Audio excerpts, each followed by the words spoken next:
నుండి ప్రభువారు మనతో మాట్లాడుతూ వచ్చి ఈ దినాన్ని కూడా ఇదే వాక్యంలో నుండి కొన్ని మాటలు మనం విందాం.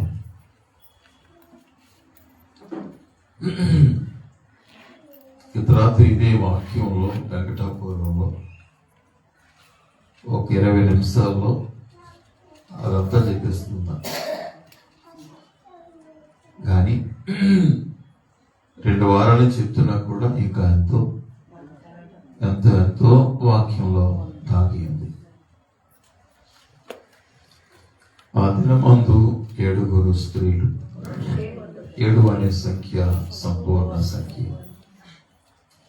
7 అనే సంఖ్య భూలోకపు యొక్క సంఖ్య, 12 అనే సంఖ్య పరలోక సంబంధమైన సంఖ్య, 12 అనే సంఖ్య అది కూడా సంపూర్ణమైన సంఖ్య. 7 స్త్రీలు అంటే సంపూర్ణమైన సంఘం అని అర్థం. ప్రపంచంలో ఉన్న సంఘాలన్నింటినీ సార్వత్రిక సంఘము అంటారు. వ్యక్తిగతంగా ఏ సంఘానికి మనం వెళ్ళి కడుతున్నామో దాన్ని స్థానిక సంఘము అంటారు. మీకు అర్థమైందా? స్థానిక సంఘం వేరు, సార్వత్రిక సంఘం వేరు. సార్వత్రిక సంఘం అంటే ప్రపంచంలో ఉన్న సంఘాలన్నీ వస్తాయి. స్థానిక సంఘం అంటే మనం ఎక్కడ రక్షణ పొందామో, లేక ఏ సంఘానికి వెళ్ళి మనం వాక్యం వింటున్నామో, గడుపుతున్నామో దానిని స్థానిక సంఘము అంటారు. అంటే 2 బాధ్యతలు మనకు ఉన్నాయి. ఒకటి, స్థానిక సంఘం పట్ల బాధ్యత కలిగి ఉండాలి, భారం కలిగి ఉండాలి, ప్రార్థన జీవితం కలిగి ఉండాలి, సంఘములోనికి అనేక నూతనాత్మలను చేర్చాలి. ఇది స్థానిక సంఘములో ఉన్న ప్రతి ఒక్కరి పట్ల ఇది దేవుడిచ్చిన బాధ్యత.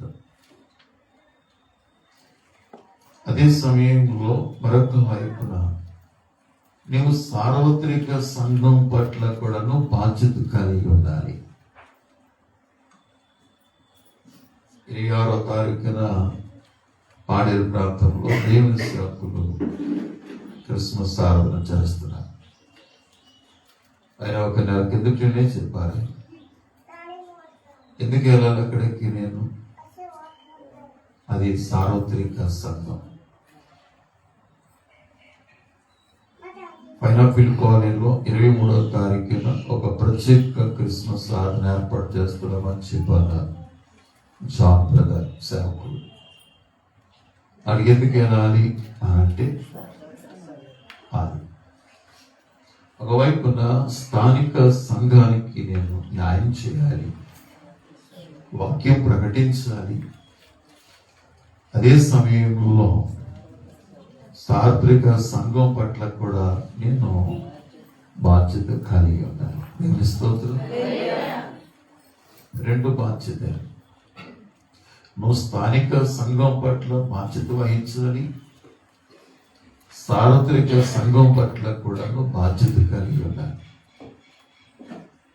ప్రపంచములో ఉన్న సంఘములన్నీ కూడా నా సంఘము అని నువ్వు ఫీల్ అవ్వాలి.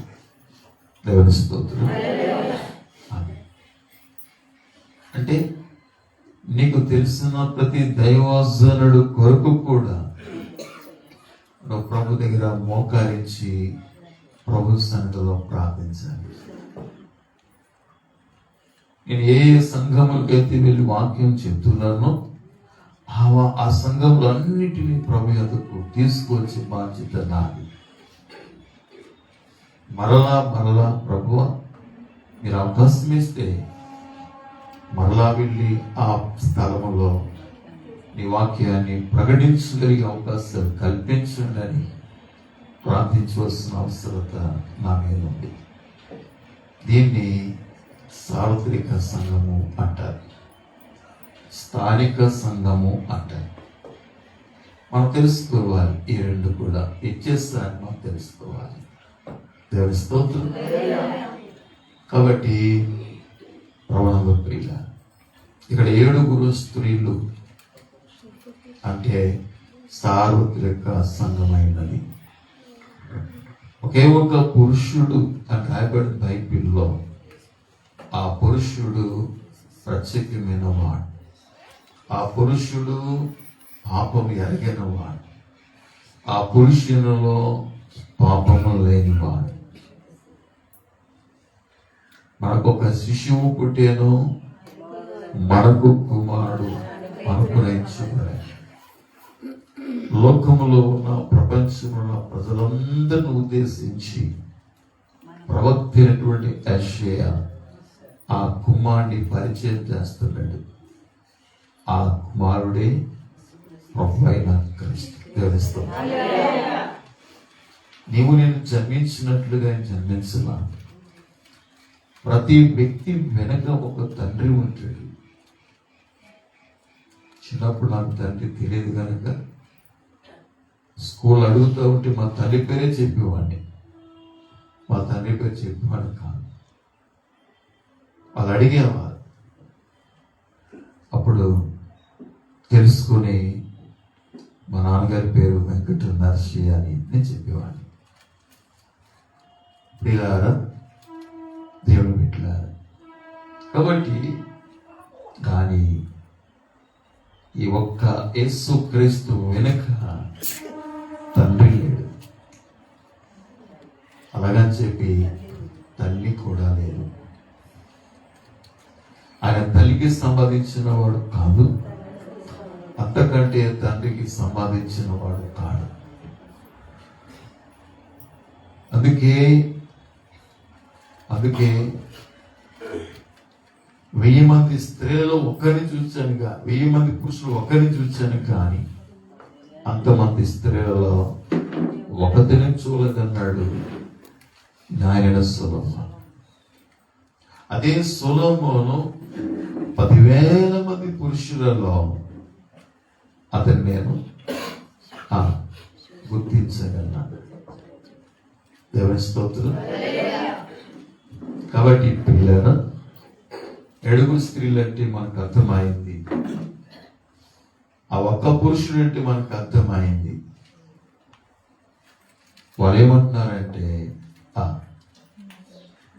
ఒక్క పురుషుని పట్టుకొని, ఒక్క పురుషుని పట్టుకోవటం అంటే ఖాళీకి అర్థం. ఒక్క పురుషుని పట్టుకొని ఒక్క పురుషుని కలిగి అంటున్నారు, మేము మా అన్నమే తింటాము, మా వస్త్రాలే మేము కట్టుకుంటాము, నీ పేరు మాత్రమే మాకు కావాలి, అంతే.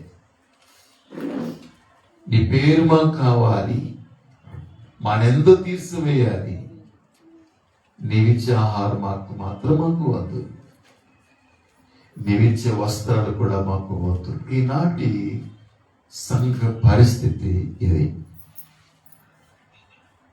దేవుని బిడ్డ, ఎప్పుడు దేవుని వాక్యం మృదువుగా రాదు మన దగ్గరికి. కొన్ని సందర్భాలలో దేవుని వాక్యం కఠినంగా వస్తుంది. దానికి నువ్వు అంగీకరించగలవా? అదే ప్రభు చెప్పారు, వాక్యమును ప్రకటించుము. ఒకసారి 2 తిమోతి 4:1 2వ వచనం చదివి. వాక్యము ప్రకటించు, సమయమందును అసమయమందును ప్రయాసపడుము, దీర్ఘశాంతముతో ఉపదేశించు, ఖండించుము, గద్దించుము, బుద్ధి చెప్పు. చూసి ఖండించమన్నాడు, గద్దించమన్నాడు, బుద్ధి చెప్పమన్నాడు.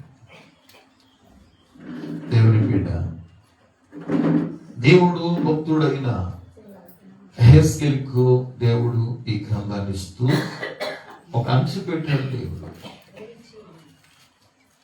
యెహెజ్కేలు 3:3 నరపుత్రుడా, నేను ఇచ్చుచున్న ఈ గ్రంథాన్ని ఆహారముగాను తీసుకొని దానితో నీ కడుపు నింపుకో. నువ్వు రక్షణ పొందకమునకు, మార్పు చెందకమునకు, పునర్జన్మ పొందకమునకు నువ్వు ఒకే గొప్ప వ్యక్తివి. నీ అంతంగ పురుషుడు, నీ బాహ్య పురుషుడు మిళితమైపోయారు, ఒక్కడైపోయారు, ఒక్కటే.